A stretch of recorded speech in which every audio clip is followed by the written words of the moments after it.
Alright mga plastic, and this is me again, Big Sue, right back at it again with another content. At ang tatalakayin po natin ay tungkol kay Gigi Lana mga kaplastik, na matapos na matamo niya yung ganitong klaseng kamalasan sa buhay niya, ay doble-doble ang nangyari na trahedya. Bukod sa problema sa kanyang financial assistance dahil yung kanyang ina ay naaksidente yung parang may sakit po. At ang masakit pa dito mga kaplastik, nakaranas din siya ng aksidente dito sa Ilocos Norte, na kung saan ay makikita nyo po dito sa kanyang screen, sa isang screen na ito. At doble-dobleng kamalasan yung nangyari sa kanya kung makikita sa video na ito. At ito yung pinaka-latest mga kaplastik na nakikiusap ngayon ng sinner na si Gigi De Lana sa scammer na tantanan na naubos yung kanyang pera na naipon mga kaplastik. So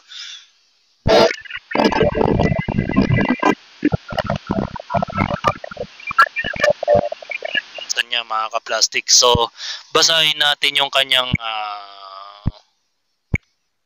post mga kaplastik sa kanyang mismong page, na kung makikita ninyo ay may caption pa na yung injury niya mga kaplastik, na ito yung itsura niya nung araw na yon.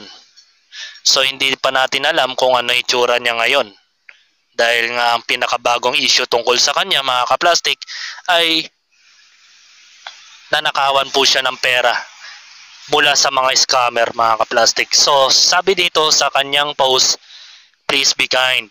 Simula nang na-aksidente kami from car accident, ang dami na ng scam sa akin.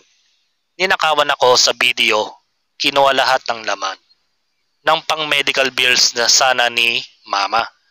Kaso wala kayong awa. Sinabihan pa ako sa phone call ng get well soon po my mom Gigi. Tapos after nun, ninakawan na ako tuloy-tuloy hanggang maubos ang laman. Grabe kayo, di na kayo naawa. Please wag kayo mang-scam or magnakaw. Nga pala, itsura ko nung after few days na maaksidente.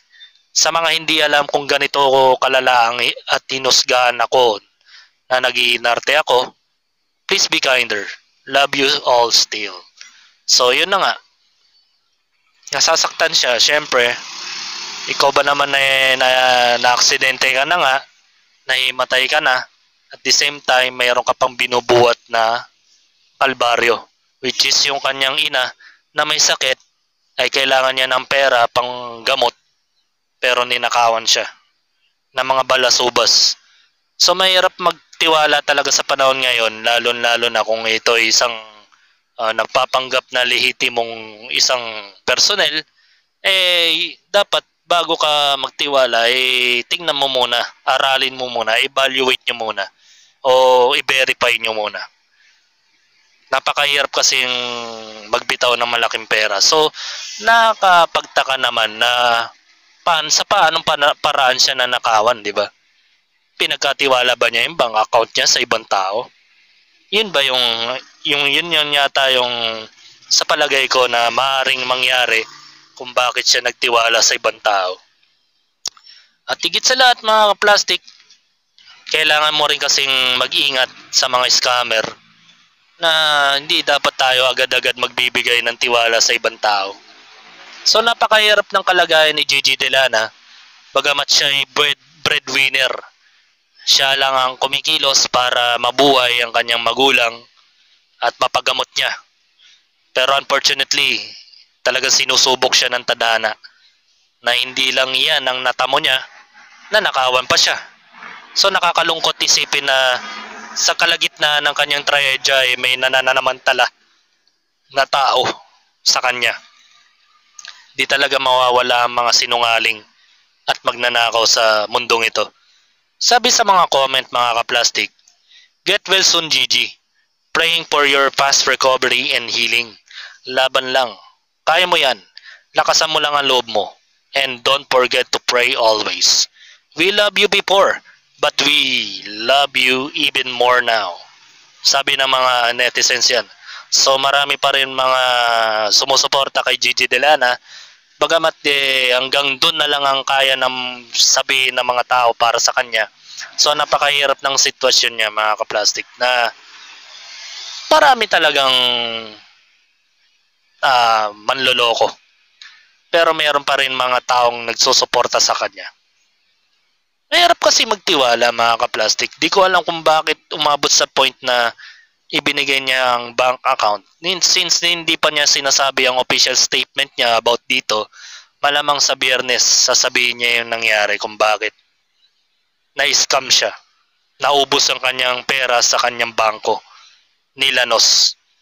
So, sa mga ganitong sitwasyon, mga kaplastik, huwag tayong padalos-dalos kung usapan ay pera. Isipin nyo mabuti yung consequences. Baka mamaya hinanakawan na pala kayo ng palihim, hindi mo pa alam. Bagamat si Gigi Delana ay napakabata pa, so hindi pa niya alam yung mga ganitong bagay, 'di ba?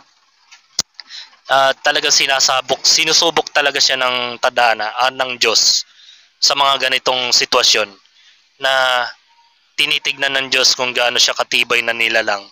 At balang araw naman mababawi din naman ni Gigi Delana ang mga natamo niyang kawalan sa kanyang sa mga pinaghirapan niya. Nakakaawa din si Gigi, oh. Kung makikita niyo sa picture, namamaga yung kanyang kaliwang braso, mga kaplastik. Talagang malakas yung impact na nangyari ngayon, oh, namamaga, oh.